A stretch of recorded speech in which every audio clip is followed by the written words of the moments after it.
Hey everybody, welcome to Amy Nolte Music. Yesterday a really crazy thing happened. I typically put quite a bit of thought into all the content that I put across all the platforms. I mean, especially here on YouTube and on Nebula. But, all the other platforms, I put some thought into stuff. But yesterday I sat down to make a short video, a vertical content video for like Instagram and TikTok. And I just didn't have an idea, and I thought maybe the piano will give me an idea. So I sat at the piano and I just played octave G's a couple of times. And what that made me think of was the song Yesterday by the Beatles. And I thought, I wonder if anybody else would think of, probably most people would think of the Beatles if they just heard these. And I was like, okay, I'm off to the races. Let's just make a video. And here, you should watch it. This is what it was. 17 seconds long. I'm just curious. If I play this, what first comes to mind that you would like to sing over it? Put it in the comments for me. Thank you. And this video did better than any other video I've put out in a really, really long time. It had like 300,000 views on TikTok within a day, which is kind of crazy for me. And so I texted my family and I said, well, I guess this just proves that I shouldn't think anymore. I should just put out random weird stuff and maybe that's what'll take off. It's a joke, of course, but that was weird. And it's your comments that made the video take off. Everybody heard 151 and ran to the comments to tell the world what melody came to them. And geez, it was amazing. I couldn't believe everybody wanted to weigh in. And there were some clear front runners across all platforms, clear front runners. So I'm going to tell you what they were. I'm going to give you a top 10 of everybody's answers, the most popular answers, because I found it fascinating for several reasons, which I'll get into in a second. So I'll do a couple of honorable mentions to start with. This was the 12th most popular answer, the theme from Forrest Gump. Forrest Gump.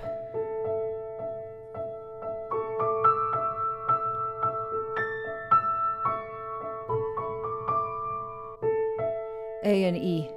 This one's really close. The 1 and 5 were higher and they're in another key, but super close. Here's the 11th most popular one. It's the Fool on the Hill by the Beatles. Let's listen to what that one sounded like. Fool on the Hill starts with a B minor triad and a D in the bass. Then it gets faster. Day after day, alone on a hill. The man with the food. This one wasn't even really close, but it was a repeated chord. Number 10, She's Got Away by Billy Joel. Quite a few of you thought that it might be this one. G triad.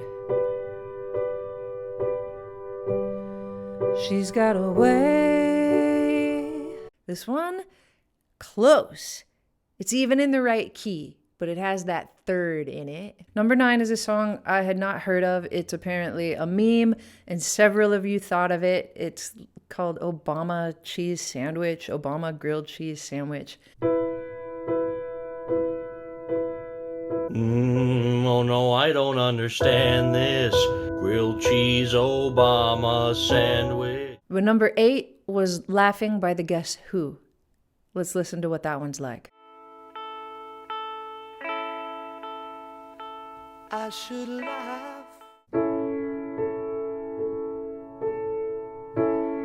We have an A triad in first inversion. Okay, we seem to have a running theme going on here. It seems that if something gets repeated a few times, that's enough for a lot of you to think of these songs when I played 151. Just something repeated a few times. Let's look at number 7. Angels by Robbie Williams. This one also has an E triad. Let's listen. I sit and wait. Again, it's a triad. Okay, this one was the 5th most popular. Josh Groban's You Raise Me Up. When I am down and oh my soul so weary. Number 4, this one went across all platforms. Maybe Instagram was the highest for this one.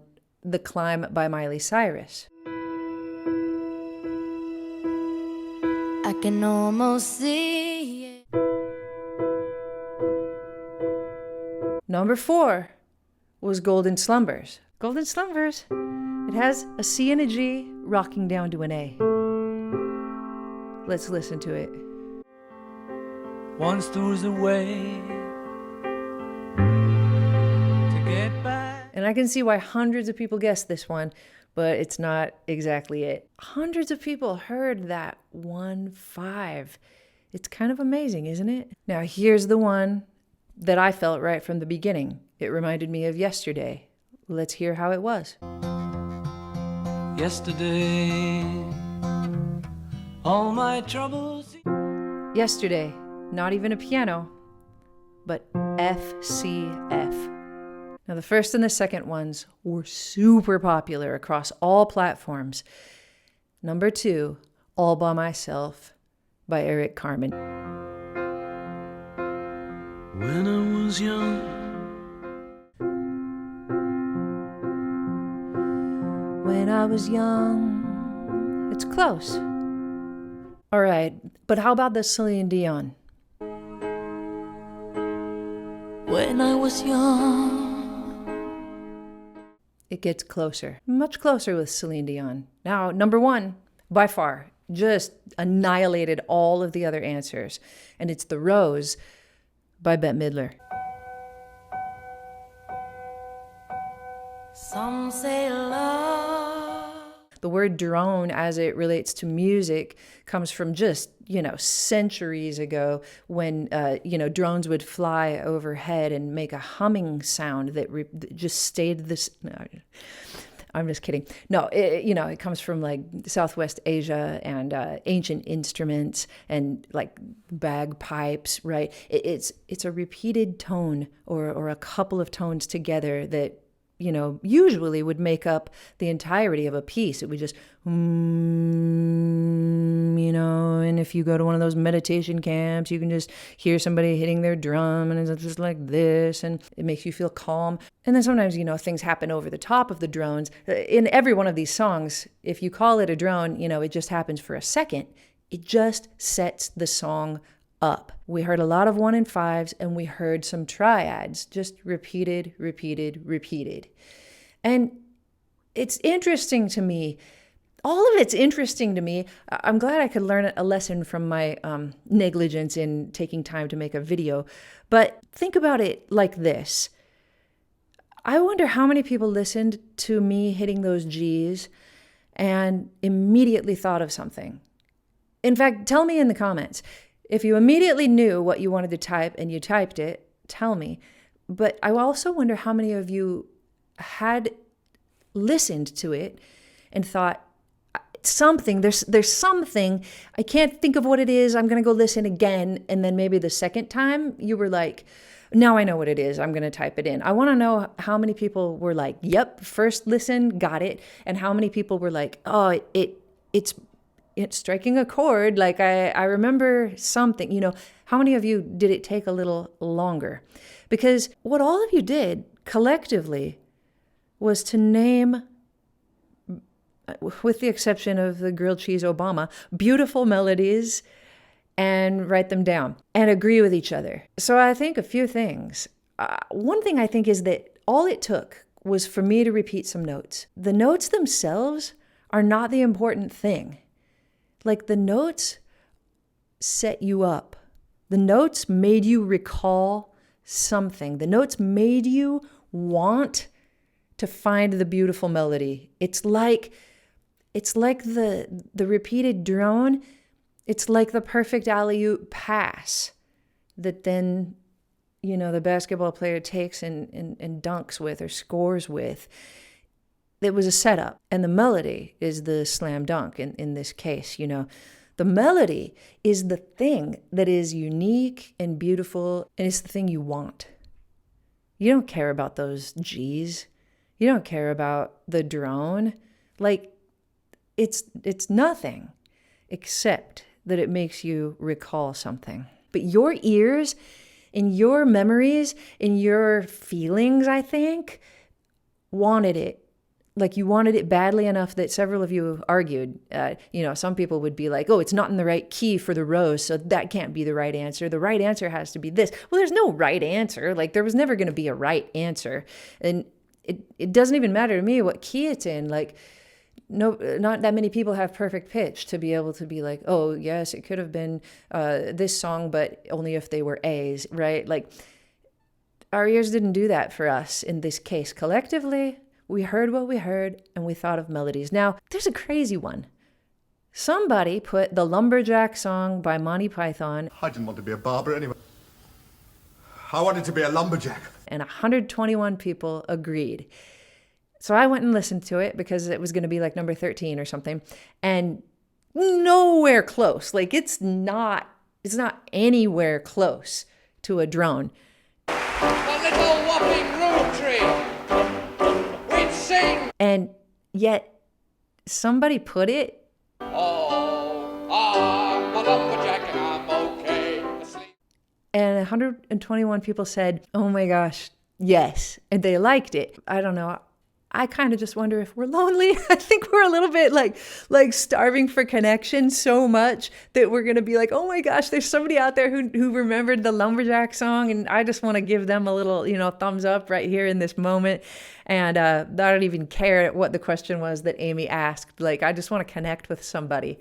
And I think that this exercise kind of took off because it was a way for people to connect, which is beautiful. And I love that melodies can be a connector.